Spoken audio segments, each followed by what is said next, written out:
বিসমিল্লাহির রহমানির রহিম। বিতাড়িত মুর্দার শয়তানের কাছ থেকে আল্লাহ পাকের কাছে আশ্রয় প্রার্থনা চাচ্ছি। পরম করুণাময় অসীম দয়ালু আল্লাহ তাআলার নামে শুরু করছি। ইন্না আ'তাইনাকাল কাউসার ফাসাল্লি লিরাব্বিকা ওয়ানহার ইন্না শানিয়াকা হুয়াল আবতার। আল্লাহু আকবার। যে কোনো আয়াত বা সূরার তাফসীর করতে হলে কোন প্রেক্ষাপটে কোন সময় আল্লাহ তাআলা নাজিল করেছেন সেই নাজিলের প্রেক্ষাপট জানার দরকার আছে না নাই? আরবিতে বলা হয় শানে নজুল। যদি শানে নজুল আলোচনা করা হয় তাহলে তাফসীর বুঝতে সহজ হয়। পবিত্র কোরআনুল কারীমের এদিক খেয়াল করেন, কষ্ট হচ্ছে আপনাদের? আমি আপনাদের সামনে যে আয়াতে কারিমাগুলো তেলাওয়াত করেছি পবিত্র কোরআনুল কারীমের 108 নম্বর সূরা। মোট আয়াত আছে 3টি, রুকু আছে 1টি।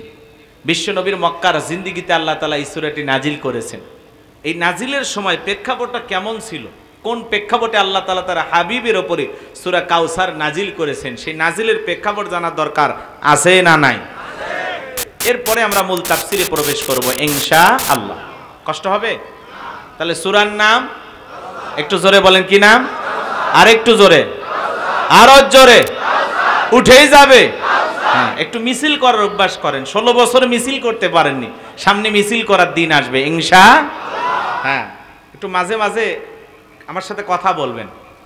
আমি করব ওয়াজ, আপনারা দেবেন আওয়াজ, জবাব দিবেন ঠিক ঠিক, আলোচনা হবে কমপ্লিট। শ্রোতাদের স্পিরিটে বারে বক্তার হিট, আলোচনা হবে জায়গা মতো ফিট। আগে বলতাম কিছু আজ প্যান্ডেলে কিছু আজ অ্যাঙ্গেলে, এখন আর অ্যাঙ্গেলে না, যা বলবো সব ডাইরেক্ট। অ্যাঙ্গেলে বলার দিন শেষ, ডাইরেক্ট বলার বাংলাদেশ। আগে আমরা ভয় করি নাই, আর এখন তো ভয় করার প্রশ্নই আসেন। কি বলেন? কষ্ট হচ্ছে আপনাদের? হক কথা বললে বিরক্ত হবেন না তো ইনশাআল্লাহ? চলুন সম্মানিত ভাইয়েরা আমার, কোন প্রেক্ষাপটে আল্লাহ তাআলা তার হাবিবের উপরে সূরা কাউসার নাজিল করেছেন? বিশ্বনবীর প্রিয় সাহাবী হযরতে আনাস রাদিয়াল্লাহু তাআলা আনহু বলেন, নবীজি কাবার হাতিমে হেলান দিয়ে বসা। আমি তাকায় দেখি নবীজির মনটা ভীষণ খারাপ, মুখটা মলিন, চোখের কোনা দিয়া অশ্রু ঝরতেছে। হযরতে আনাস ডেকে বলেন, কিছুটা সময় অতিবাহিত হয়ে যাওয়ার পরে আমি তাকায় দেখি আমার নবীজি মুস্কি মুস্কি হাসতেছেন। বলুন সুবহানাল্লাহ। হযরতে আনাস ডেকে বলেন, নবী গো, এই মাত্র দেখলাম মনটা খারাপ, মুখটা মলিন, চোখের কোনা দিয়ে অশ্রু ঝরতেছে, আবার কেন এবার মুস্কি মুস্কি হাসেন? আমার নবী ডেকে বলেন, আনাস, আমার কষ্টের কারণটা কি, আমার দুঃখ পাওয়ার কারণটা কি তোমরা জানো? কে তোমার মুস্কি হাসি দেওয়ার কারণটা কি তোমরা জানো না? নবী কেন হাসেন, কেন কাঁদেন, এর পেছনে রহস্য আছে না নাই? নবীজির কান্না করার কারণ হলো নবীজির কলিজার টুকরা ছেলে সন্তানগুলো জন্ম নেয়, আর একে একে ছেলে সন্তানগুলো মারা যায়। আবুল কাসেম মারা যায়, আবু তাহের মারা যায়, ইব্রাহিম মারা যায়। বাবা হিসাবে নবীর মনেও কষ্ট লাগে কিনা? আপনারাই বলুন, আল্লাহ না করুক আপনার আমার সন্তান যদি মারা যায়, অবশ্যই আপনি আমিও কষ্ট পাবো। নবীজির ছেলে সন্তানগুলো মারা যায়, আর নবীজির কাছের চাচা নাম হলো আবুল আহাব ডেকে বলে, ভাতিজা, তোমার বংশে বাতি জ্বালানোর কেউ থাকলো না, তুমি একটা লেজ কাটা, তুমি একটা নির্বংশ, তুমি একটা হাত খুঁড়ে, জোরে কন্যা উযুবিল্লাহ। যদিও রাসূলের 4টা কন্যা সন্তান জীবিত ছিল, কিন্তু ছেলেগুলো জন্ম নেয় আর একে একে মারা যায়, আর নবীজির কাছের চাচা হয়ে সমালোচনা করে। আপনারাই বলুন, আল্লাহ না করুক আপনার আমার সন্তান যদি মারা যায়, কাছের আত্মীয় স্বজনদের উচিত বিপদের দিনে সান্ত্বনা দেওয়া, বাবা তুমি সবর করো, ধৈর্য ধারণ করো, সন্তান দেওয়ার মালিক আল্লাহ, সন্তান কেড়ে নেওয়ার মালিক আল্লাহ, জীবন মৃত্যুর একমাত্র মালিক আল্লাহ। আল্লাহ দিয়েছেন, আল্লাহ নিয়েছেন, মন খারাপ করো না। আল্লাহ যদি চাই বছর না ঘুরতে আবারও তোমাদের ঘর আলোকিত করে সন্তান দিতে পারেন, তিনি কে? এজন্য কাছের মানুষদের উচিত বিপদের দিনে সান্ত্বনা দেওয়া, কিন্তু নবীর চাচা আবুল আহাব এতটাই খারাপ, ডেকে বলে, ভাতিজা, তোমার বংশী বাতি জ্বালানো কেউ থাকলো না, তুমি একটা লেজ কাটা, তুমি একটা নির্বংশ। একে তো সন্তান হারানোর ব্যথা, আবার আপন মানুষদের সমালোচনা, কষ্ট কমে না বাড়ে? আশেপাশের মানুষ কিছু বললে দুঃখ মনে হয় না, কিন্তু খুব কাছের মানুষ যদি কিছু কথা বলে, ঠাট্টা বিদ্রুপ করে, কষ্টটা কমে না বাড়ে? সম্মানিত ভাইয়েরা আমার, নবীজির ছেলে সন্তানগুলো কেন মারা গেল? শিশুকালে আল্লাহ তাআলা কেন তাদেরকে উঠিয়ে নিলেন? একটা ছেলে সন্তানও কেন জীবিত থাকলো না? অনেক পয়গাম্বরের সন্তান দুনিয়াতে জীবিত ছিল, প্রাপ্ত বয়স পর্যন্ত, যৌবন পর্যন্ত, কিন্তু নবীজির একটা ছেলে সন্তানও কেন জীবিত থাকলো না? আল্লাহ তাআলা কেন উঠিয়ে নিলেন? এর পেছনে কারণ আছে না নাই? নবীজির ছেলে সন্তানগুলো শিশুকালে বিদায় নেওয়ার পেছনে কারণ আছে তিনটি। জোরে বলেন কয়টি? নবীজির ছেলে সন্তানগুলো কেন জীবিত থাকলো না? আল্লাহ তাআলা কেন তাদেরকে শিশুকালে উঠিয়ে নিলেন? এর পিছনে যে তিনটি কারণ আছে, নবীর উম্মত হিসেবে জানতে মনে চায় না? কি সেই তিনটি কারণ? কারা কারা শুনবেন? দুই হাত তুলে আল্লাহকে দেখান। লিল্লাহে তাকবীর, লিল্লাহে তাকবীর। হাত নামান। কি সেই তিনটি কারণ, কি সেই রহস্য? যদি আমি বলতে চাই, 3 নাম্বার আয়াতের আলোচনা করা লাগবে। আমি কি 1 নাম্বার আয়াত বাদ দিয়ে 3 নাম্বারে যাব, নাকি আস্তে আস্তে শুরু করা যাক? ধৈর্য আছে তো ভাই ইনশাআল্লাহ? সম্মানিত ভাইয়েরা আমার, একে তো সন্তান হারানোর ব্যথা, আপন মানুষদের সমালোচনা, অন্যদিকে সাহাবায়ে কেরাম যারাই কালেমা পড়ে মুসলমান হয়, কাফের বেঈমানরা তাদের উপর নির্যাতন ও জুলুমের স্টিম রোলার চালায়। হযরতে বেলাল তখনও কালেমা পড়ে মুসলমান হন নাই। নবীজি রাতের বেলায় দারুল আরকামে বসা, হযরতে বেলাল বিশ্ব নবীর দরবারে উপস্থিত হলেন। নবীজির চেহারা মোবারকের দিকে তাকাইয়া বেলাল দেখে বলেন, নবী গো, আপনার চাইতে সুন্দর মানুষ আমি জীবনে কোনোদিন দেখি নাই, বলুন সুবহানাল্লাহ। আপনার আমার নবী কতটা সুন্দর ছিলেন জানেন? হযরতে জাবের রাদিয়াল্লাহু তাআলা আনহু বলেন, পূর্ণিমা রাত আমি রাসূলের বাড়িতে গিয়েছিলাম, সেদিন দেখেছিলাম চাঁদ উদয় হয়েছে 2টা, একটা চাঁদ আসমানে আর একটা চাঁদ জমিনে। আমি একবার আসমানের চাঁদের দিকে তাকাই, আর একবার বিশ্বনবীর চেহারার দিকে তাকাই। হযরতে জাবের রাদিয়াল্লাহু তাআলা আনহু বলেন, ওই আকাশের পূর্ণিমার চাঁদের চাইতেও আমার কাছে বিশ্ব নবীকে বেশি সুন্দর মনে হয়। আপনার আমার নবী কতটা সুন্দর ছিলেন জানেন? আম্মা জান আয়েশা রাদিয়াল্লাহু তাআলা আনহা ডেকে বলেন, যারা ইউসুফ নবীর চেহারার দিকে তাকাইয়া মিশরের নারীরা ফল কাটতে গিয়ে আঙ্গুল কেটে ফেলে দিয়েছিল, ওরা যদি একবার আমার বিশ্ব নবীর চেহারার দিকে তাকাইতো, শুধুমাত্র আঙ্গুল নয়, আঙ্গুল কাটতে কাটতে, হাত কাটতে কাটতে কখন যে নিজের কলিজা কেটে দুফাক করে দিত, মুহূর্তের জন্য টের পাইতো না। আপনার আমার নবী এতটাই সুন্দর। আম্মা জান আয়েশা দেখে বলেন, ও দুনিয়ার মানুষ, তোমাদের একটা সূর্য আছে, আমি আয়েশারও একটা সূর্য আছে।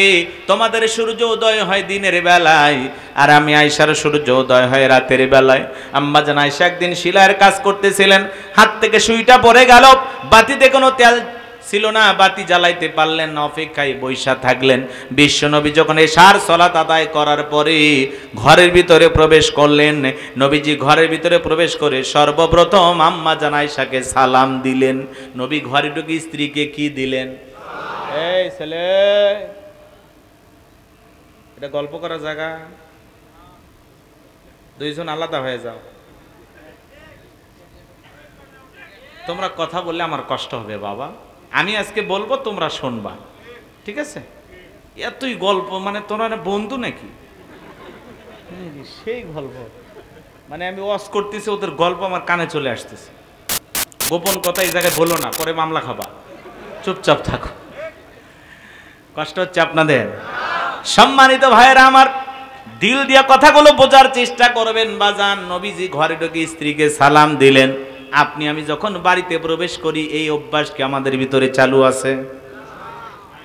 ঘরে ঢুকে স্ত্রীকে সালাম দেওয়া, এটা নবীজির সুন্নত। সুবহানাল্লাহ। ঘরে ঢুকে কোনো কথা নাই, সর্বপ্রথম স্ত্রীকে সালাম দেবেন। আসসালামু আলাইকুম রহিমা, কেমন আছো সোনা? ঘরের দরজাটা খোলো না, আমি তোমার লিটনের বাপ, তোমার দিওয়ানা। বউ খুশি হয়ে দরজা খুলবে, কথা বলেন ঠিক কিনা? কিন্তু আপনার আমার ব্যবহার এত মিষ্টি না, সুন্দর না। ঘরে দরজা যা রাগান্বিত হয়ে ডাক দেয়, এ রুবেলের মা, এ দরজা খোল।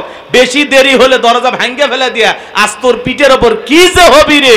ভিতর থেকে বউ বলে, এটা স্বামী না, সেকেন্ড আজরাইল। এইরকম হলো আপনার আমার ব্যবহার। এই জন্য তো দেখা যাচ্ছে স্বামী হইয়া বউক মারে টুকরো টুকরো করতেছে। কথা কর না কে? স্বামী হইয়া বউ খুন করে ফেলতেছে। একটা স্বামী তার স্ত্রীকে হত্যা করে টুকরো টুকরো করতেছে, একটা স্ত্রী তার স্বামীকে হত্যা করে টুকরো টুকরো করতেছে। দাম্পত্য জীবনে সুখ নাই, শান্তি নাই, ভালোবাসা নাই। এই যে বগুড়া শহরে হরিগাড়ি নাম এলাকার ওই জায়গায় প্রেমের প্রস্তাব প্রত্যাখ্যান করার কারণে ওই ছেলে রাগান্বিত হইয়া একটা ৭০ বছরের বৃদ্ধা নারী তা গলা কেটে জবাই করছে। তার একটা ভাবি ছিল, সে আগায় আসছে, তাকেও জবাই করছে। যেটা প্রেমিকা ছিল তারে জবাই করতে যা ব্যর্থ হয়ে গেছে। ওই জায়গায় ইমোশনাল হয়ে গেছে, প্রেমিকা ঠিক মতো হত্যা করতে পারেনি। তাহলে ওই বৃদ্ধ ৭০ বছরের মহিলার কোনো অপরাধ আছে? হ্যাঁ, যে ভাবিটাকে হত্যা করেছে তার একটা দুধের বাচ্চা আছে, এই শিশুটার দায়িত্ব কে নেবে? এই বখাটা ছেলে যেই চাকু দিয়ে হত্যা করেছে, প্রশাসনের লোকজন সেই জায়গায় নিয়ে গেছে যে চাকুটা কই ফেলাইছে, চাইনিজ চাকু বোঝেন নাই, নিয়ে গেছে লোকজন। এইবার প্রশাসনের গাড়ি ঘেরাও করে আসামিকে ছিনিয়ে নেওয়ার চেষ্টা করতেছে। কিসের বিচার? আগে আমরাই গণধোলাই দিই। এই হত্যাকারীকে ছিনিয়ে নেওয়ার জন্য অনেক চেষ্টা করেছে, লোকজন বাধা দিয়েছে, প্রশাসনের লোকজনের সাথে ঠেলাঠেলি হয়েছে। তারা পরিস্থিতি বেসামাল দেখা অতি দ্রুত সেখান থেকে স্থান ত্যাগ করতে বাধ্য হয়েছে। তা আজকে বাংলাদেশে প্রেমের প্রস্তাব প্রত্যাখ্যান করার কারণে গলা কেটে হত্যা করা হচ্ছে। কথা বলেন না কেন? এই বগুড়া শহরে আর একটা ঘটনা আপনারা শুনেছেন কয়েকদিন আগে। বাবার কাছে বিয়ের প্রস্তাব দিয়েছে, মেয়ের বয়স মাত্র 14 বছর। বাবা বিয়ে দিতে রাজি হয়নি। সেই রিক্সা চালক, অটো চালক বাবাকে ধরে নিয়ে যায় সাঙ্গ পাঙ্গ ক্যাডার মাস্তান মিলে, বোঝেন নাই, পাওয়ারে আসেনি, আসে আগেই পাওয়ারের গরম। কি বোঝেন নাই? বোঝেন নাই? এমন গরম দেখাইছে, বেচারাকে হত্যা করছে। মেয়ের বাবা বিয়ে দিতে রাজি হয়নি, এই জন্য মেয়ের বাবাকে হত্যা করছে। এরা মানুষ না জানোয়ার? জোরে বলেন। প্রেমের প্রস্তাব প্রত্যাখ্যান করার কারণে কেন তার পরিবারের লোকজনকে হত্যা করা হলো? আজকে বাংলার জমিনে হত্যাকাণ্ড বেড়েই যাচ্ছে, যেখানে সেখানে মানুষকে হত্যা করা হচ্ছে। এই সমাজে আল্লাহর আইন চালু হলে এই হত্যাকাণ্ডের ঘটনা ঘটবে না। কথা বলেন ঠিক কিনা? চলুন সামনে যায়, আল্লাহর আইন কিভাবে চালু করতে হবে সেই প্রেক্ষাপটে কথা হবে ইনশাআল্লাহ।